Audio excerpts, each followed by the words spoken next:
Willie Revillame at Attorney Annette Gozon Valdez muling nagkita. May magbabalik ka puso ba? Isang malaking katanungan ang bumungad sa lahat matapos na kumalat sa social media ang larawan ni Willie Revillame kasama ang Senior Vice President ng GMA na si Attorney Annette Gozon Valdez at Vice President ng Sparkle GMA Artist Center na si Miss Joy Romina Marcelo. Hudyat na nga ba ito ng pagbabalik ni Kuya Will sa GMA?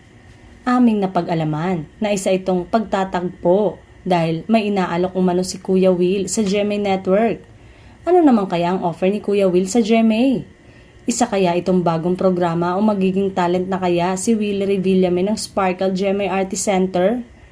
Tatakbo nga si Willie Revillame bilang senador at natural lamang na makipag-meeting ito sa kanyang mga kaalyansa at dating naging kaalyansa dahil alam naman nating naging maganda naman ang pamamaalam ni Revillame sa GMA. Sa katunayan, ibinigay pa ng network sa kanyang social media portals na mahigit milyon na ang followers at subscribers.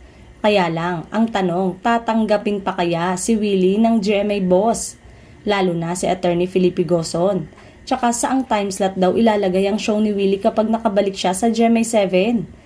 Sigurado raw, hindi bibitawan ng kapuso ang Family Feud na hinuhost ni Dingdong Dantes na consistent sa mataas na ratings at talagang maraming nanonood.